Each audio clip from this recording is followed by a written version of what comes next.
Hello there, and welcome to Part 5 of Fantastic Mr. Fox by Roald Dahl. Chapter 13. Bunce's Giant Storehouse. "My dear Foxy," cried Badger, "what in the world has happened to your tail?" Don't talk about it, please," said Mr. Fox. "It's a painful subject." They were digging the new tunnel. They dug on in silence. Badger was a great digger, and the tunnel went forward at a terrific pace now that he was lending a paw. Soon they were crouching underneath yet another wooden floor. Mr. Fox grinned slyly, showing sharp white teeth. "If I'm not mistaken, my dear Badger," he said, "we are now underneath the farm which belongs to that nasty little pot-bellied dwarf Bunce. We are, in fact, directly underneath the most interesting part of that farm." "Ducks and geese!" cried the small foxes, licking their lips. "Juicy tender ducks and big fat geese." "Exactly," said Mr. Fox. "But how in the world can you know where we are?" asked Badger. Mr. Fox grinned again, showing even more white teeth. "Look," he said, "I just know my way around these farms blindfold. For me, it is just as easy below ground as it is above it." He reached high and pushed up one of the wooden floorboards and then another. He poked his head through the gap. "Yes!" he shouted, jumping into the room above. "I've done it again! I've hit it smack on the nose! Right in the bullseye! Come and look!" Quickly, Badger and the three small foxes scrambled up after him. They stopped and stared. They stood and gaped. They were so overwhelmed they couldn't speak, for what they now saw was a kind of fox's dream, a badger's dream, a paradise for hungry animals. "This, my dear old Badger," proclaimed Mr. Fox, "is Bunce's mighty storehouse. All his finest stuff is stored in here before he sends it off to market. Against all the four walls of the great room, stacked in cupboards and piled upon shelves reaching from floor to ceiling, were thousands and thousands of the finest and fattest ducks and geese, plucked and ready for roasting, and up above, dangling from the rafters, there must have been at least 100 smoked hams and 50 sides of bacon. "Just feast your eyes on that!" cried Mr. Fox, dancing up and down. "What do you think of it, eh? Pretty good grub." Suddenly, as though springs had been released in their legs, the three hungry small foxes and the ravenously hungry Badger sprang forward to grab the luscious food. "Stop!" ordered Mr. Fox. "This is my party, so I shall do the choosing." The others fell back, licking their chops. Mr. Fox began prowling round the storehouse, examining the glorious display with an expert eye. A thread of saliva slid down one side of his jaw and hung suspended in mid-air, then snapped. "We mustn't overdo it," he said. "Mustn't give the game away. Mustn't let them know what we've been up to. We must be neat and tidy and take just a few of the choicest morsels. So to start with, we will have 4 plump young ducks." He took them from the shelf. "Oh, how lovely and fat they are! No wonder Bunce gets a special price for them in the market.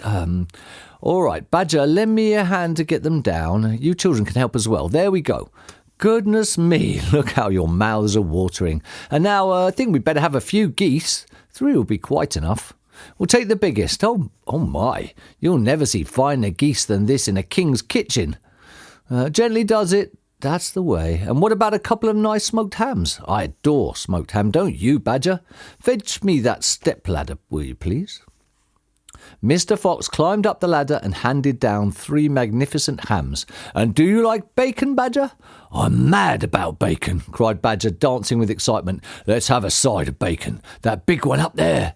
"And carrots, Dad," said the smallest of the 3 small foxes. "We must take some of those carrots." "Don't be a twerp," said Mr. Fox. "You know we never eat things like that." "It's not for us, Dad. It's for the rabbits. They only eat vegetables." "Oh, my goodness, you're right," cried Mr. Fox. "What a thoughtful little fellow you are. Take 10 bunches of carrots." Soon all this lovely loot was lying in a neat heap upon the floor. The small foxes crouched close, their noses twitching, their eyes shining like stars. "And now," said Mr. Fox, "we shall have to borrow from our friend Bunce 2 of those useful push carts over in the corner." He and Badger fetched the pushcarts, and the ducks and geese and hams and bacon were loaded onto them. Quickly, the pushcarts were lowered back through the hole in the floor. The animals slid down after them.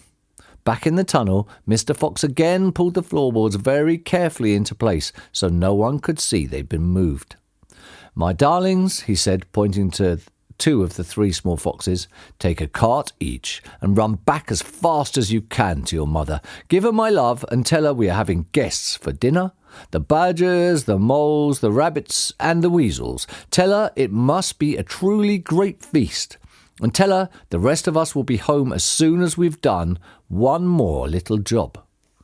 "Yes, Dad, right away, Dad," they answered, and they grabbed a trolley each and went rushing off down the tunnel. Chapter 14. Badger Has Doubts. "Just one more visit," cried Mr. Fox. "And I bet I'll know where that'll be," said the only small fox now left. He was the smallest fox of them all. "Where?" asked Badger. "Well," said the smallest fox, "we've been to Boggis, and we've been to Bunce, but we haven't been to Bean. It must be Bean."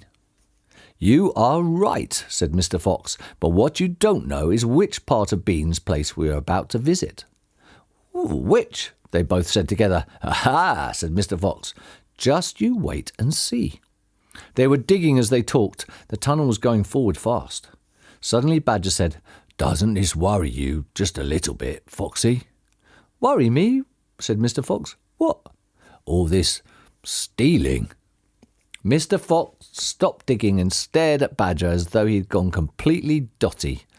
"My dear furry frump," he said, "do you know anyone in the whole world who wouldn't swipe a few chickens if his children were starving to death?" There was a short silence while Badger thought deeply about this. "You are far too respectable," said Mr. Fox. "There's nothing wrong with being respectable," Badger said. "Look," said Mr. Fox, "Boggis and Bunce and Bean are out to kill us. You realise that, I hope?" "I do, Foxy. I do indeed," said the gentle Badger. "But we're not going to stoop to their level. We don't want to kill them."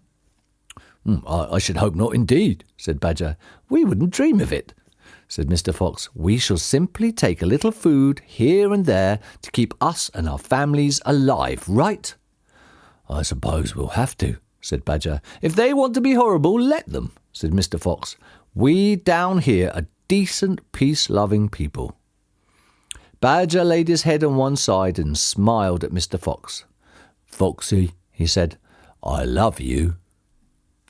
"Thank you," said Mr. Fox. "And now let's get on with the digging." 5 minutes later, Badger's front paws hit against something flat and hard. "What on earth is this?" he said. "It looks like a solid stone wall." He and Mr. Fox scraped away the soil. It was a wall, but it was built of bricks, not stones. The wall was right in front of them, blocking their way. "Now, who in the world would build a wall under the ground?" asked Badger. "Very simple," said Mr. Fox. "It's the wall of an underground room, and if I am not mistaken, it is exactly what I'm looking for." So that's the end of part 5. Thank you very much for listening. I hope you enjoyed it. If you did, please don't forget to like or subscribe, as that helps to support the channel. Thank you very much, and I look forward to seeing you next time for part 6.